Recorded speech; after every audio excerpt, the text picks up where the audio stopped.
vamos repercutir agora esse assunto com Paulo Artacho, que é professor do Instituto de Física da Universidade de São Paulo. Vamos lá, vamos receber o professor Paulo aqui para conversar um pouquinho conosco sobre esse tema.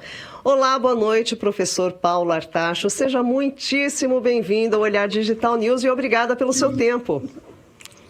É sempre legal falar com vocês, Marisa. Professor Paulo, vamos lá. Como nós vimos aí nessa reportagem, apesar da confirmação do El Niño, ainda há dúvidas sobre qual será a intensidade dele. Existe uma possibilidade de apontar uma tendência, ou seja, o super El Niño é mesmo real? Sim, não há a menor dúvida.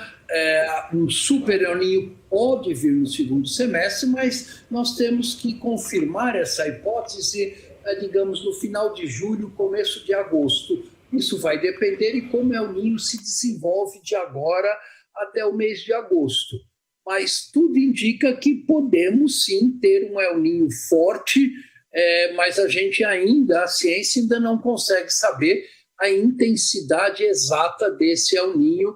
Mas isso não quer dizer que nós não temos que nos preparar já para um El Niño médio, forte ou super forte.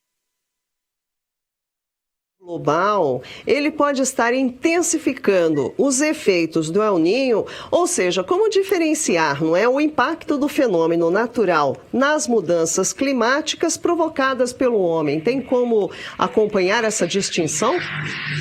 Sim, a atmosfera terrestre já se aqueceu 1,5 graus Celsius como efeito da emissão de combustíveis fósseis ao longo dos últimos 150 anos. Os oceanos também se aqueceram, cerca de 1 grau Celsius no caso do Pacífico.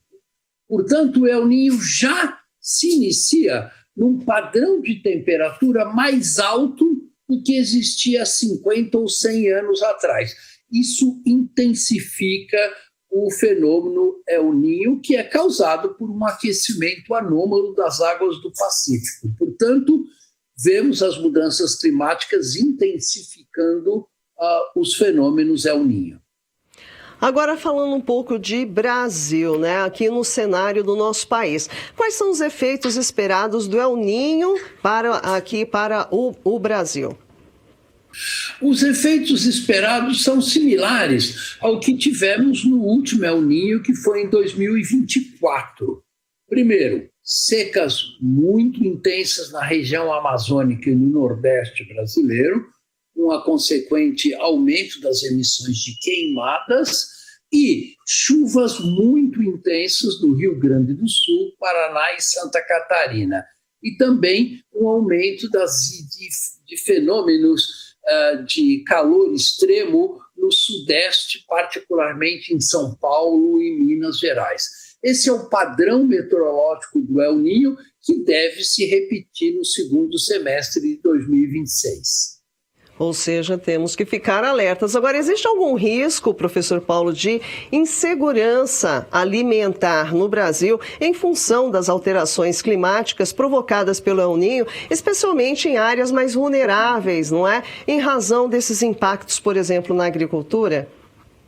Sim, a agropecuária é um dos setores que mais serão impactados pelo El Niño, com certeza, né? Então, secas intensas no Brasil Central reduzem a produtividade e chuvas intensas no Rio Grande do Sul pode acabar com a produção agropecuária do Estado, como aconteceu em 2024.